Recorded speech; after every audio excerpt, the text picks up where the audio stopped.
বাবা, মা এবং ৫ বছরের একটা মেয়ে। নাস্তার টেবিলে নাস্তা করতেছে। মেয়েটা স্কুলে যাবে। মা তার কাজে ব্যস্ত হয়ে যাবেন। বাবা চলে যাবেন তার অফিসে, আজকে জরুরি মিটিং আছে। তো ড্রেস আপ করে সুন্দর করে বসে ওনারা খুব হাসি খুশিভাবে এনজয় করে ব্রেকফাস্ট করছেন। এমন সময় বাচ্চাটার হাতে ধাক্কা লেগে চাটা বাবার জামাতে পড়ে যায়। তো বাবা খুব রেগে উঠে ঠাস করে বাচ্চার গালে একটা চড় ছেড়ে দেয়। বাচ্চার হয়ে যায় মন খারাপ, মায়েরও মন খারাপ হয়ে যায়। তড়িঘড়ি করে ভদ্রলোক চলে যান তার ওয়াশরুমে, গিয়ে আবার ড্রেস চেঞ্জ করে আবার আসেন। দেখেন যে বাচ্চা এখনো স্কুলে যায় নাই। স্কুলের গাড়ি চলে গেছে। এখন বাচ্চাটাকে তাকে স্কুলে দিয়ে আসতে হবে, তারপর অফিসে যাবে, অফিসে জরুরি মিটিং আছে। তার মেজাজ খুব খারাপ।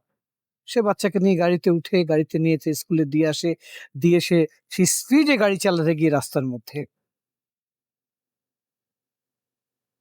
ছোট্ট একটা ইনসিডেন্ট। পুলিশ ধরে, জরিমানা করে, চালান কাটে, সময় আরো নষ্ট হয়। তারপর যখন তিনি অফিসে গিয়ে পৌঁছান, তখন দেখেন মিটিং অলরেডি শুরু হয়ে গেছে। তো বস বলতেছে, আচ্ছা ওই ফাইলটা আনেন তো। তো ফাইল তো আমি নাস্তার টেবিলে ফেলে এসেছি, এখন কি হবে? তো সারাটা দিন বরবাদ হয়ে গেল। এরপর যখন ফিরলেন বাসায়, সবার মন খারাপ। দেখেন, ঘটনাগুলো যে সারাদিন ঘটলো, কে দায়ী এর জন্য? আপনি যদি ১ মিনিটের জন্য নিজেকে নিয়ন্ত্রণ করতে জানতেন, তাহলে পুরো দিনটা আপনার ভালো হতো। ঘটনা তো ঘটনাইতে।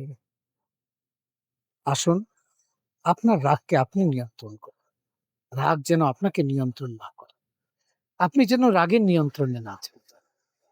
তখন অনেক মিস্টেক হয়ে যাবে। Thank you.